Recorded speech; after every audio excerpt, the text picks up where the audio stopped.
Hi, പുതിയൊരു വീഡിയോയിലേക്ക് സ്വാഗതം. അപ്പോൾ ഇന്ന് വെറൈറ്റി ആയിട്ടുള്ള ഒരു വീഡിയോ ആണ് കേട്ടോ.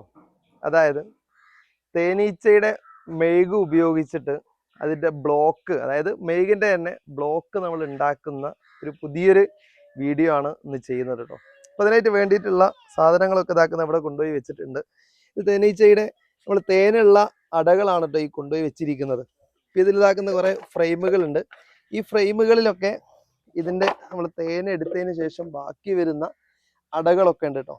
ഈ അടകൾ ഉപയോഗിച്ചിട്ടാണ് നമ്മൾ ഇതിൻ്റെ മെഴുകിൻ്റെ വലിയ കട്ടകൾ ഉണ്ടാക്കിയെടുക്കുന്നത്. ഇതിട്ട് ഒരുപാടെണ്ണം ഉണ്ട്. പക്ഷെ ഇതിൽ എല്ലാം തന്നെ നമ്മൾ മെഴുകുണ്ടാക്കാൻ വേണ്ടിയിട്ട് നമ്മൾ ഉപയോഗിക്കില്ല കേട്ടോ. ഇപ്പം ഇതൊരു ഫ്രെയിമിൽ ഈ ഒരു ഫ്രെയിം നോക്കിക്കഴിഞ്ഞാൽ ഇതിലെല്ലാം വെളുത്ത ഭാഗമുണ്ട്, ചില സ്ഥലങ്ങളിലായിട്ട് കറുത്ത ഭാഗമുണ്ട്. ഈ കറുത്ത ഭാഗം ചില അടമ്മിൽ നല്ല ബ്ലാക്ക് ഉണ്ട് കേട്ടോ. അതായത് അടയുടെ പഴക്കം അനുസരിച്ചിട്ടാണ് ഇത് കറുത്ത കളറിലേക്ക് വരുന്നത്. നമ്മൾ ഈ മെഴുകിൻ്റെ കട്ട ഉണ്ടാക്കാൻ വേണ്ടിയിട്ട് ഉപയോഗിക്കുന്നത് ഈ വെളുത്ത കളറുള്ളത് മാത്രമേ നമ്മൾ എടുക്കുള്ളൂ കേട്ടോ. അതായത് മറ്റേത് നമുക്ക് ഉപയോഗിക്കുന്നതുകൊണ്ട് കുഴപ്പമൊന്നുമില്ല, പക്ഷേ അതിൽ നമുക്ക് കൂടുതലായിട്ട് മെഴുകും കൂടി കിട്ടുന്നില്ല. അത് കൂടുതലും ചണ്ടിയായിട്ടാണ് ഉണ്ടായിരിക്കുക. പക്ഷെ ഈ വെളുത്തത് നമ്മൾ ഉപയോഗിച്ച് കഴിഞ്ഞാൽ അത് കംപ്ലീറ്റ് ആയിട്ട് എന്ത് ചെയ്യും, നമുക്ക് മെഴുകായിട്ട് നമുക്ക് കിട്ടുകയും ചെയ്യും കേട്ടോ. ഇനി ഇത് മാത്രമല്ല ഉപയോഗിക്കുന്നത്, ഇതിലേക്ക് ഉപയോഗിക്കാനുള്ള വേറെയും കുറേ സാധനങ്ങളുണ്ട്. ഇനി ഇത് കത്തിച്ചിട്ടാണല്ലോ നമ്മൾ ഉണ്ടാക്കുന്നത്. അതിനായിട്ട് നമ്മൾ ഇതാക്കുന്ന ചെമ്പ് ഉപയോഗിച്ചിട്ടുണ്ട്. ഇതിലേക്ക് കത്തിക്കാൻ വേണ്ടിയിട്ട് എടുക്കുന്നത് ഇതാക്കുന്ന ഈ ഒരു കറുത്ത കളറുള്ള മെഴുക് തന്നെയാണ്. അതായത് ഇതിൻ്റെ അടയാണ്. ഈ അട ഒരിക്കലും നമുക്ക് എടുത്തു കഴിഞ്ഞാൽ ഇതിന് മെഴുക് കിട്ടാൻ പണിയാണ്. അതുകൊണ്ട് ഇത് നമ്മൾ കത്തിക്കാൻ വേണ്ടി ഉപയോഗിക്കുള്ളൂ. ഇത് ഒരുപാട് നേരം എന്ത് ചെയ്യും, കത്തിപ്പിടിച്ച് അങ്ങനെ നിൽക്കുകയും ചെയ്യും, നല്ല ചൂടുണ്ടാവുകയും ചെയ്യും. അപ്പം ഇത് ഉപയോഗിച്ചിട്ട് തന്നെയാണ് ഇതിൻ്റെ വെളുത്ത അട നമ്മൾ ഉരുക്കിയിട്ട് മെഴുകാക്കി എടുക്കുന്നത് കേട്ടോ. കൂടാതെ തേൻ എടുത്തതിന് ശേഷം, അതായത് ഈ ഇത്തരം അടകൾ ഉണ്ടാവുമല്ലോ, ഈ അടകളിൽ നിന്ന് തേൻ എടുക്കുമ്പോൾ ഇതിൻ്റെ മുകളിൽ പാക്കിംഗ് ആയിരിക്കും ഫുള്ള് ഉണ്ടാവും. അപ്പോൾ പാക്കിങ് ചെത്തിയെടുക്കുന്നൊരു ഭാഗം ഉണ്ടാവും. ആ ചെത്തിയെടുത്തത് നമ്മൾ അതിൽ നിന്ന് തേനൊക്കെ പിഴിഞ്ഞെടുത്തതിന് ശേഷം ഇങ്ങനെ ഉരുളാക്കി വെച്ചിട്ടുണ്ട്. ഇതൊക്കെ തേന് പിഴിഞ്ഞ് റെഡിയാക്കി എടുത്തതാണ്. അപ്പോൾ ഇത് ബാക്കിയുള്ള തേനുകളൊക്കെ ഈച്ചയ്ക്ക് എടുത്ത് കൊണ്ടുപോയിട്ടുണ്ട്. ഈ ഒരു സമയം ചെയ്യുന്നത് കൊണ്ട് ഈച്ചയും അടുത്തേക്കൊക്കെ വന്നിട്ടുണ്ട്. ശരിക്കും ഇത് രാത്രിയാണ് ചെയ്യാറുള്ളത്. ശരി, വീഡിയോക്ക് വേണ്ടിയിട്ടാണ് ഞാൻ ഈ ഒരു സമയത്ത് ചെയ്യുന്നത് കേട്ടോ. അപ്പോൾ ഇത് ഇതാക്കുന്ന വലിയ ഉരുളകളായിട്ടൊക്കെ ഉണ്ട്. ഇത് നമുക്ക് ചെയ്ത് കഴിഞ്ഞാൽ ഇതിൽ ചണ്ടി വളരെ കുറവായിരിക്കും കേട്ടോ. ഇത് ഫുള്ള് തന്നെ നമുക്ക് വാക്സ് ആയിട്ട് നമുക്ക് കിട്ടുകയും ചെയ്യും. ഇതാണ് ഈ ഒരു വെളുത്ത കളറുള്ളതാണ് ഏറ്റവും കൂടുതൽ ഇതിനു വേണ്ടിയിട്ട് നമ്മൾ ഉപയോഗിക്കാറുള്ളത്. അപ്പോൾ ഇതെങ്ങനെയാണ് ഉരുക്കുന്നത് എന്നുള്ളതും അത് ബ്ലോക്കാക്കി മാറ്റുന്നത് എങ്ങനെയാണെന്നുള്ളതും വിശദമായിട്ട് കാണിച്ചു തരാം കേട്ടോ. അപ്പോൾ നമുക്ക് വീഡിയോയിലേക്ക് പോകാം.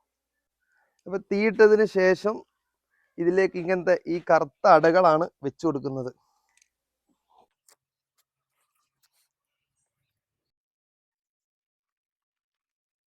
അപ്പൊ ഇങ്ങനത്തെ അടകൾ എടുക്കുമ്പോൾ തന്നെ ഇതിന്മേൽ വൈറ്റ് കളറൊക്കെ ഉണ്ട്. ഈ വൈറ്റ് കളറുള്ളതൊക്കെ നമുക്ക് എടുക്കട്ടോ. ഇത് മെഴുകുണ്ടാക്കുമ്പോൾ അതിലേക്ക് ഉരുക്കി ചേർക്കാൻ നല്ലതാണ്. അത് കുറേ അടമലൊക്കെ അങ്ങനെയുണ്ട്. പിന്നെ ബ്ലാക്കിഷ് കളർ വന്നു കഴിഞ്ഞാൽ കൂടുതൽ നമ്മൾ എടുക്കാറില്ല. അത് ഉരുക്കി കഴിഞ്ഞാൽ അരിക്കുന്ന സമയത്ത് നന്നായിട്ട് ചണ്ടിയായിരിക്കും കൂടുതൽ ഉണ്ടാവുക. അപ്പോൾ ഇതിപ്പം തന്നെ നന്നായിട്ട് തീ പിടിക്കുന്നുണ്ട്. ഇത് നല്ല ചൂടുണ്ടാവുകയും ചെയ്യും. ഒരുപാട് സമയം ഈ ഒരു ചൂട് നിലനിൽക്കുകയും ചെയ്യും. അതുകൊണ്ടാണ് ഈ ബ്ലാക്ക് കളറുള്ളത് തീ ഇടാൻ വേണ്ടിയിട്ട് തന്നെ ഉപയോഗിക്കുകയും ചെയ്യുന്നത്. അപ്പം ഇത് ഇനി സ്ഥിരമായിട്ട് നമ്മൾ ഉപയോഗിക്കുന്ന ചെമ്പാണ്. അപ്പോൾ ഇതിൻ്റെ ഉള്ളിലൊക്കെ ബ്ലാക്ക് കളർ ഉണ്ടെന്ന് വെച്ചത് മോശം ചെമ്പാന്നൊന്നും വിചാരിക്കരുത്. എല്ലാ കൊല്ലവും നമ്മൾ സ്ഥിരമായിട്ട് ഉപയോഗിക്കുന്നതാണ്. എന്തായാലും ഈ മെഴുക് ഉരുക്കുന്ന സമയത്ത് പൂർണ്ണമായിട്ട് നമുക്ക് തിരിച്ച് ഇതിൽ നിന്ന് ലാസ്റ്റ് സമയത്ത് കിട്ടില്ല. അതുകൊണ്ടാണ് ഇങ്ങനെ ഒരു കളറ് നിൽക്കുന്നത്. ഈ ഒരു ചെമ്പിലേക്ക് നമ്മൾ വെള്ളം ഒഴിച്ചു കൊടുക്കണം. ഈ വെള്ളം ഒഴിക്കുന്നത് എന്തിനാന്ന് ചോദിച്ചാൽ അടി പിടിക്കാതിരിക്കാൻ വേണ്ടിയിട്ടാണ്. കഴിഞ്ഞ പ്രാവശ്യമുള്ള മെഴുക് ഇതാക്കുന്ന ഇതിൽ നിന്ന് ഉരുകി വരുന്നുണ്ട് കേട്ടോ. അപ്പം ഇതിലേക്ക് കുറച്ച് വെള്ളം ഒഴിച്ചു കൊടുക്കുകയാണ്. വെള്ളം ഒഴിക്കുമ്പോൾ അതൊക്കെ അവിടെ തന്നെ സെറ്റ് ഉറച്ചു പോയിട്ടോ. വെള്ളം നന്നായിട്ട് ചൂടായിട്ടുണ്ട്. ഇനി ഈ നേരത്തെ പറഞ്ഞ അട പിഴിഞ്ഞ് ഈ ഉരുള പോലെയുള്ള ഇതാണ് ഇതിലേക്ക് ഇട്ട് കൊടുക്കുന്നത്. ഇത് പെട്ടെന്ന് തന്നെ എന്ത് ചെയ്യും, മെൽറ്റ് ആവുകയും ചെയ്യും, പൂർണ്ണമായിട്ട് നമുക്ക് കിട്ടുകയും ചെയ്യും കേട്ടോ.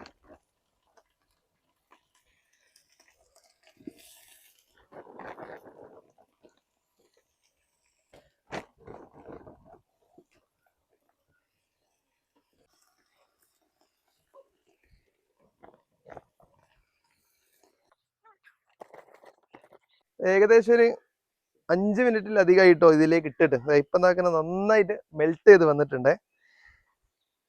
അപ്പൊ നേരത്തെ ആദ്യം ഒഴിച്ച വെള്ളമൊക്കെ കംപ്ലീറ്റ് ഇതിൽ നിന്ന് ബാഷ്പായിട്ട് പോയിട്ടുണ്ടാവും കേട്ടോ. ഇനി ഈ വാക്സ് മാത്രമാണ് ഈ ഒരുക്കി കിടക്കുന്നത്. ഇതില് ഇനി ബാഷ്പായി പോകാനൊന്നുണ്ടല്ലോ, ഇത് ഇങ്ങനെ തന്നെ മെൽറ്റ് ചെയ്ത് ബാക്കിയുള്ളതൊക്കെ എന്ത് ചെയ്യും, നല്ല രീതിയിൽ മെൽറ്റ് ചെയ്ത് വരും കേട്ടോ. ഇതിലിപ്പോൾ ഉള്ള ഈ ഉരുളായിട്ട് ഇട്ടത് ഉണ്ടായിരുന്നു, അതാണ് ഇപ്പോൾ ഇതാക്കുന്നത് ഇതിലിങ്ങനെ പൊങ്ങി നിൽക്കുന്നത്.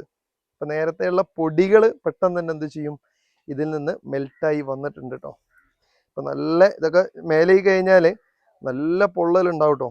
അത്രയും ചൂടാണ് ഇതിലുള്ളത്. അപ്പൊ ഇത് മൊത്തത്തിൽ എന്ത് ചെയ്യണം, ഒന്ന് ഉരുകി വരണം. ഇതിലേക്ക് ബാക്കിയുള്ളതും കൂടെ ഇട്ട് കൊടുക്കേണ്ടതുണ്ട്. ഇതിൽ ചണ്ടി കുറവായിരിക്കും ഇതാകുന്ന, ഒന്ന് കാണിച്ചു കൊടുക്ക്. ഇതാ വെളുത്ത അട മാത്രം ആയതുകൊണ്ട് ഇതാ ഇതിലേക്ക് നോക്കിയാൽ തന്നെ മനസ്സിലാവും ചണ്ടി കുറവാണ്. ഈ ഒരു കളറുള്ള ബ്ലാക്ക് കളറുള്ളത് കംപ്ലീറ്റ് എന്ത് ചെയ്യും, ചണ്ടി ആയിട്ടില്ല അവശേഷിക്കും. അത് നേരത്തെ അടയിൽ അറിയാതെ വീണ് പോയതായിരിക്കും. ഇത് അല്ലാതെ കംപ്ലീറ്റ് എന്താവും, ഇതിൽ നിന്ന് നമുക്ക് അരിച്ചെടുക്കാൻ പറ്റുകയും ചെയ്യും, ചണ്ടി തീരെ ഉണ്ടാവുകയില്ല. അപ്പോൾ വൈറ്റ് കളറുള്ളതാണ് മെഴുക് ഉണ്ടാക്കാൻ വേണ്ടിയിട്ട് ഏറ്റവും നല്ല അട എന്ന് പറയുന്നത് കേട്ടോ.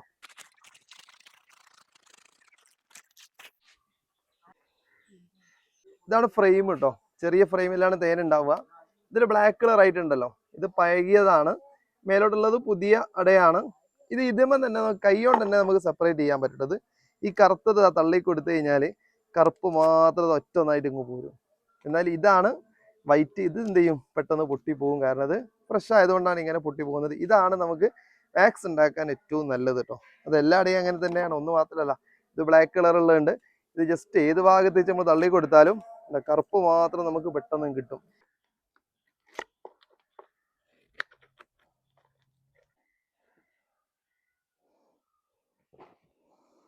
ആദ്യത്തെ സെക്ഷൻ മെൽറ്റ് ചെയ്ത് കഴിഞ്ഞിട്ടോ, നന്നായിട്ട് ഇതാക്കുന്ന മെൽറ്റ് ആയിട്ട് ഇത്രയും കാര്യങ്ങളാണ് ആദ്യ സ്റ്റേജിൽ നമുക്ക് ചെയ്യാനുള്ളത്. ഇനി ഇതിനെ നമുക്ക് എന്ത് ചെയ്യണം, ഒരു ഡിഷിലേക്ക് നമുക്ക് ഇഷ്ടമുള്ള പാത്രത്തിലേക്ക് മാറ്റിയിട്ടാണ് ബാക്കി കാര്യങ്ങൾ ചെയ്യേണ്ടത് കേട്ടോ. അതുകൂടി കാണിച്ചു തരാം. ഇത് ഒഴിച്ചു വെക്കാൻ വേണ്ടിയിട്ട് 2 ഡിഷാണ് കേട്ടോ എടുത്തത്. നമ്മൾ റബ്ബർ ഷീറ്റൊക്കെ ആക്കുന്ന ഡിഷാണ്. ഇതിലേക്ക് ആദ്യം തന്നെ ഓരോരോ പാട്ട വെള്ളം ഒഴിച്ചു വെക്കണം. ഈ വെള്ളം എന്തിനാന്ന് വെച്ചാൽ ഇതിലേക്ക് നമ്മൾ മേഘും കൂടി ഒഴിക്കുന്ന സമയത്ത് അതിൽ ഒരുപാട് കരടുകൾ ഉണ്ടാവും, ആ പൊടികളൊക്കെ ഉണ്ടാവും. ആ പൊടികളൊക്കെ താഴോട്ട് സെറ്റാൻ വേണ്ടിയിട്ടാണ് ഈ വെള്ളം ഒഴിക്കുന്നത് കേട്ടോ. ഈ വെള്ളം ഒഴിച്ചെന്ന് വെച്ചാൽ അതിന് പ്രശ്നമൊന്നും ഉണ്ടാവില്ല. മേഘ് മേലെ ഉണ്ടാവും, വെള്ളം താഴെ ഭാഗത്തായിരിക്കും ഉണ്ടായിരിക്കും കേട്ടോ. അപ്പൊ ഇനി ഇതിലേക്കൊരു മുണ്ട് വെച്ചിട്ടാണ് ആ ഉരുകിയിരിക്കുന്ന മേഘ് നമ്മൾ ഇതിലേക്ക് ഒഴിച്ചു കൊടുക്കുന്നത്. ഇപ്പൊ ഡിഷൊക്കെ റെഡിയാക്കി വെച്ചിട്ടുണ്ട്, അതിലേക്ക് ഒഴിക്കുകയാണ്. നല്ല യെല്ലോ കളർ ഉണ്ട് കേട്ടോ.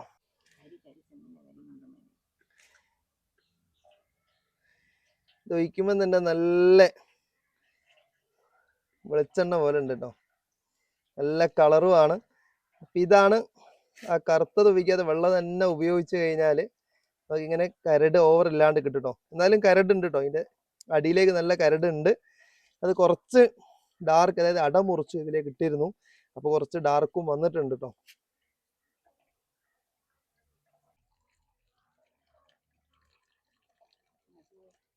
നമ്മൾ ഉരുക്കി എടുത്തിട്ടുള്ള ആ മെഴുക് ഈ ഒരു ഡിഷിലേക്ക് ഒഴിച്ചു വെച്ചിട്ടുണ്ട് കേട്ടോ. ഇനി ഇത് നന്നായിട്ട് മൂടി വെക്കണം. ഇനി ഏകദേശം ഒരു 10 മണിക്കൂർ സമയം ഉണ്ടെങ്കിൽ നല്ല രീതിയിൽ ഇത് ഉറച്ചു കിട്ടും കേട്ടോ. ഇപ്പൊ ഇതാക്കുന്ന തേനീച്ച തന്നെ ഇതിൽ നല്ല സ്മെല്ലാട്ടോ, തേൻ്റെ അതേ സ്മെല്ലുണ്ട്. ഇപ്പൊ തേനീച്ച നന്നായിട്ട് ബുദ്ധിമുട്ടാകും കേട്ടോ.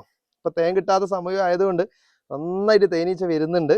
അപ്പൊ ഇത് പെട്ടെന്ന് തന്നെ മൂടി വെക്കണം. ഏകദേശം 10 മണിക്കൂർ ഇതേ സ്ഥലത്ത് തന്നെയാണ് നമ്മൾ വെക്കുന്നത് കേട്ടോ. പിന്നെ ബാക്കിയുള്ളത് വേറെ പാത്രത്തിലേക്ക് ആക്കി വെച്ചിട്ടുണ്ട്. അപ്പൊ ഇത് പെട്ടെന്ന് തന്നെ മൂടി കൊടുക്കുകയാണ്. ഇനി ഇത് എടുക്കുന്ന സമയത്ത് ബാക്കി നമുക്ക് കാണട്ടോ. ഇനി നന്നായിട്ട് ഇത് പേപ്പർ ഉപയോഗിച്ച് മൂടി കൊടുക്കണം. കൊടുത്തിട്ടില്ലെങ്കിൽ ഈച്ച ഇതിന്റെ ഉള്ളിലേക്ക് നന്നായിട്ട് കയറുകയും ചെയ്യും, നന്നായിട്ട് ബുദ്ധിമുട്ടാക്കുകയും ചെയ്യുന്നുണ്ട് കേട്ടോ ഈച്ച. അത്യാവശ്യം നല്ല രീതിയിൽ തന്നെ മൂടി വെച്ചിട്ടുണ്ട് കേട്ടോ. ഒരു 10 മണിക്കൂർ കഴിഞ്ഞിട്ട് ബാക്കി നമുക്കിത് എടുക്കുന്നത് കാണാം. അപ്പൊ ഏകദേശം ഒരു 10 മണിക്കൂറിലധികം സമയം എടുത്ത് ഇത് സെറ്റ് ആയിട്ടുണ്ട് കേട്ടോ. നല്ല ഹാർഡായിട്ട് വന്നിട്ടുണ്ട്. ഇന്നലെ വൈകുന്നേരമാണ് ഏകദേശം ഒരു 5:30-6 മണിയാകുമ്പോൾ നമ്മൾ ചെയ്ത് വെച്ചത്. ഇപ്പൊ രാവിലെ 7 മണിയായി.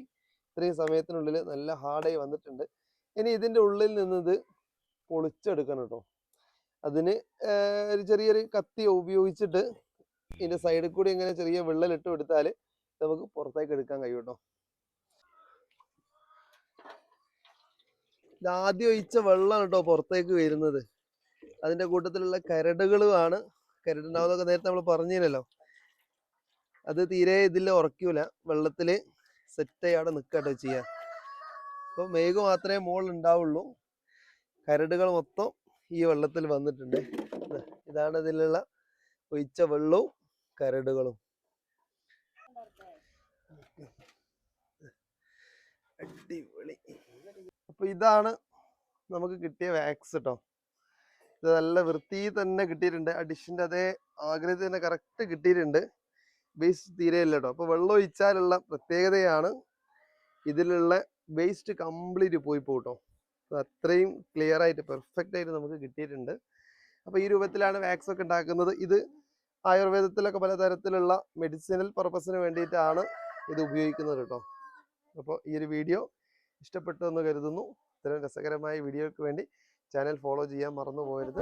അപ്പം അടുത്ത നല്ല രസകരമായിട്ടുള്ള മറ്റൊരു വീഡിയോ ആയിട്ട് നമുക്ക് വീണ്ടും കാണാം. ഓക്കെ.